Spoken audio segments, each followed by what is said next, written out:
Hey everybody, this is Julius of the Goat Movement Podcast. I'm here to reintroduce a series of videos, a weekly series of videos that were on our old channel. These are the What If discussions, where we discuss different points in the Marvel Cinematic Universe and drastically change them, seeing how the universe as a whole would be affected. These videos started back in 2019 in anticipation for the What If series now on Disney+. I'm joined by a variety of different guests where we talk about these different instances and scenarios. We're going to release them weekly like we did beforehand, and we hope you enjoy them. Obviously, a lot of these discussions became episodes, so it's going to be fun to compare and contrast then to what we have now. Enjoy the content, the conversation. Have a good one, stay safe, and goodbye. What's happening, everybody? My name is Julius. And I'm Angel. Angel, it's time to talk about what if Captain America signed the Sokovia Accords in Captain America Civil War. Not my Captain America. Not mine. Yeah, so, what do you think? Before we get into that, what you think, let's break down why sides were drawn, what the Sokovia Accords entail, and why people went to their sides. So why were the Sokovia Accords implemented in the first place? They were implemented to regulate the actions of superhero activity vigilantes. They were a direct consequence of Age of Ultron, where the Avengers, unfortunately, Iron Man created Ultron, and Ultron caused a lot of destruction and killed a lot of people. And the heroes couldn't save everybody.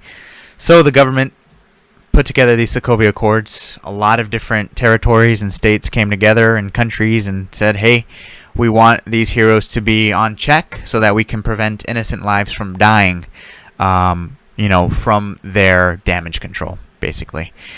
And so Iron Man, of course, sided with it because somebody confronted him about the death of her son.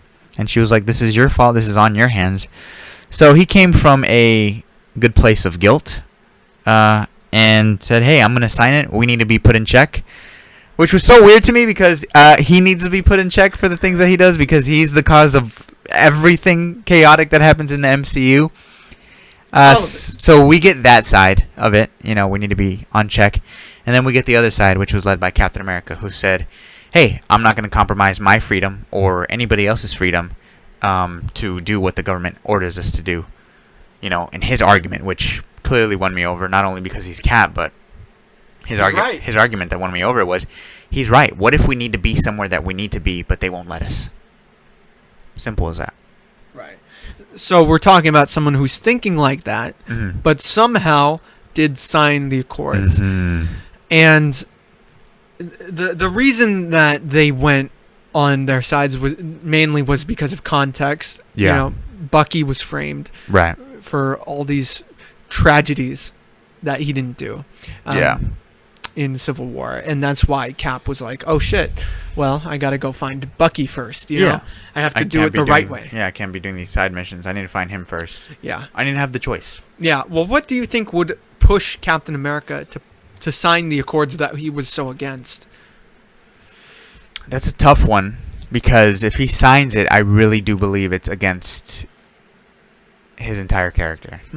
You sign that accord, you lose your rights, you lose your freedom, and that's something he represents. So I think the only way that he would sign it is if he believed it would keep them together. It would make them stronger. If he doesn't sign it, if he just sticks with his stubborn motivation to help his friend, even though it's right, he's thinking about one person over a nation. Yeah. Right? He's thinking about his needs over a nation. So I think what would motivate him to sign it would be, I'm doing this for the people. This is what they want. Right? That's how voting works. That's how democracy works. Right? This was signed by a lot of people who have suffered from the outbreak of heroes, unfortunately. So I think he would think about the greater good. He would also think about keeping the Avengers together. We need to stay together, right? But because he walked away and didn't sign it, they were divided. So I think if he were to sign the Sokovia Accords, some negative things would happen. He wouldn't be They wouldn't have control of who to help, where to help, when to help. But in the end, I actually think if he signed it, they would have been able to beat Thanos on the first go-around. The reason why they lost, I think, is because of the divide. And we've heard comments from the director, the Russo brothers. They said the consequences of Civil War will directly impact everything that happens in Infinity War. And that can only mean one thing. Yeah. They lost. They weren't together. Tony, call him. We need to stick together. Look what happened. Divided, we fall. Yeah, absolutely. And also, a big thing about this what if is that Captain America would have to compromise, which is a big line in Winter Soldier when, he's talking about how he doesn't approve of Project Insight. Nick Fury tells him, well, you guys did a lot of shady stuff in your day, in the greatest era or whatever. And he's like, yeah, we had to compromise in ways that didn't make us sleep too good, but it was so that people could be free.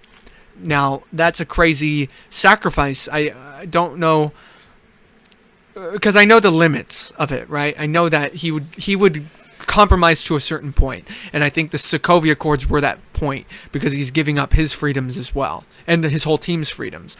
But if they had a chance, if Tony had leveled with him and said, look, I have a vision. I've had a vision of destruction, and it's coming. I think that would be enough for Cap to be like, oh shit, and it would also have to, it would be on the other people to change their attitude as well. Yeah. Like Stark couldn't be putting Wanda in internment, he couldn't be acting like some sort of hypocrite. Yeah. This is a what if that changes the attitudes of everyone, where it actually kind of falls in line with the comics a bit more, where Tony Stark was more authoritarian. Yeah. In that. We've had podcasts where we've talked about the attitudes of different characters in that book. Yeah. Tony Stark was a big one. Great book. Where he didn't feel like Tony. Yeah. Because he was pushed in this position where he was just, he was a villain of that book, I also think with Cap signing the Sokovia Accords, I think he would become more authoritative.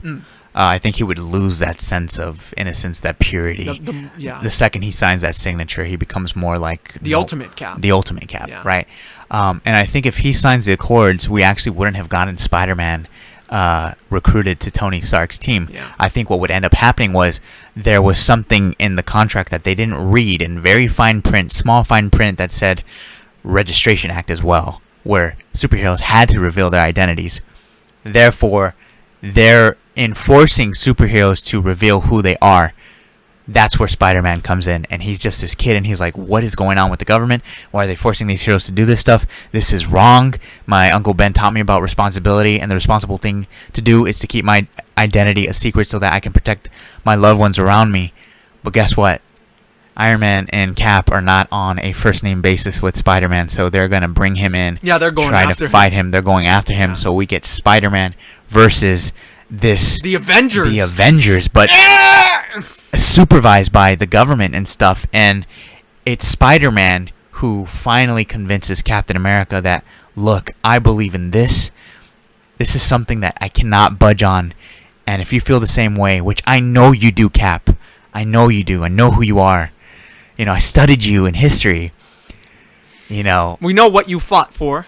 This is what you believe. This is fascism. And if you believe in it so strongly and you know best for these people in this situation, then you tell them to move. And he brings Cap back!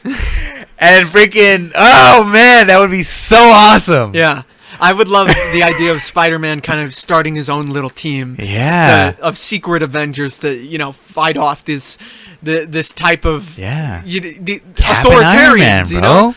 Yeah. Spider-Man could meet up finally with Ant-Man. It'll be like, hey, look, we got Ant-Man and the Wasp. It's like, hey, we got to work together. Yeah. Hey, Doctor Strange, who works in the shadows of mysticism, he could work with them, help them give a safe house. There was a period in the comic books, in the when the registration was happening, where there were secret new Avengers, where they were chilling out at the Sanctum Sanctorum, like the Doctor Strange's house was like a safe house for them. So that could very much be the case for these heroes, where Yeah.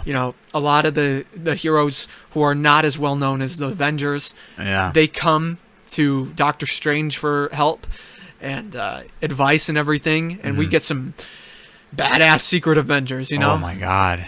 Yeah, and if they're supervised by the government, they're mandated like new uniforms that have to be black for the tactical feeling and trackers on them and everything. It would be a really crazy story, man. Get together with Luke Cage. Oh my god. Iron Fist. God. Daredevil. Dude, that would be crazy. Oh my god. Yeah, it would be crazy. But I think another reason as to why Cap would sign something like that is the threat that for those heroes who haven't retired would go to federal prison for the rest of their lives. Yeah. So I think he would want to protect anybody who has been affiliated with his actions, with his superheroic actions. Somebody like Peggy's niece, right? She is threatened to go to prison because she doesn't want to retire and she still wants to do the right thing, but because she worked with Captain America, they're going to put her in jail. And I think he signs it to kind of get that loophole, be like, look, spare her. I will take responsibility for my actions. I'm going to sign this, Yeah. And he'll see Peggy in his niece's face and be like, I got to do this. This is the right thing, Yeah. And just because Cap signs the Accords doesn't mean others who were against them would. Like Falcon, I don't think would sign them anyway. Because you saw him and he was like, hell no, I'm not doing that. So he could meet up with Spider-Man. Yeah. Like, even though Cap is trying his best to stop a conflict from within, there's still a civil war between heroes. Yeah, even Hawkeye, who's retired, maybe Spider-Man, or maybe he reaches out to Spider-Man and something, and he's like, I've done this before, and he takes on the Avengers, bro. Let's go, and it's like a parallel to Avengers. Man. That'd be crazy. Whoa, that would be so cool. I would love, that would be dope. But the fact that Cap signs the Sokovia Accords, I think it's super meaningful to know that he signs it, but not wanting to sign it. Like he'll sign it, but he doesn't have to agree with it. Like he still has that internal conflict, and it says a lot about him. Yeah, I mean, he's the best, but he's forced into the worst situation. Yeah. And he's trying to make the best of it, and at this point, he doesn't know what to do. Sometimes that's how politics is, and it would be a really cool... It would keep on that ongoing, grounded reflection of what happens in Winter Soldier. It'd be crazy. Dude, that part when...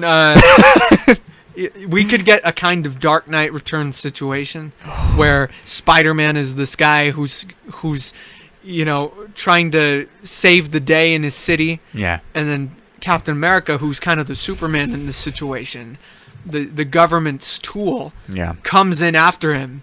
And Spider-Man has to, mature real quick and do the best with what he has, which is the jumpsuit. Versus Cap. Yeah, versus Cap. That'd be pretty awesome and epic, I would love that.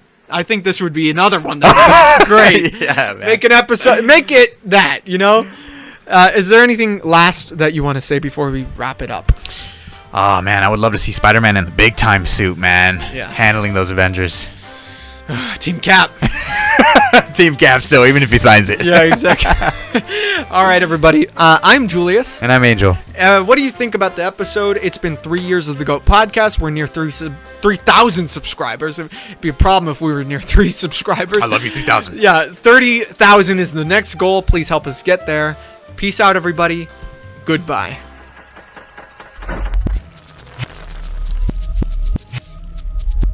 The GOAT podcast is proof you don't have to look any further for movie news, reviews, trailer reactions, or special discussions. Subscribe, get notified about what's going on, and I promise you'll be entertained by our daily content on YouTube. If you want more, we're on Twitter at GOAT Film Podcast, Instagram The GOAT Podcast, and the GOAT Movie Group on Facebook. Get connected with us, see what's happening, and make sure to love it while you're doing so.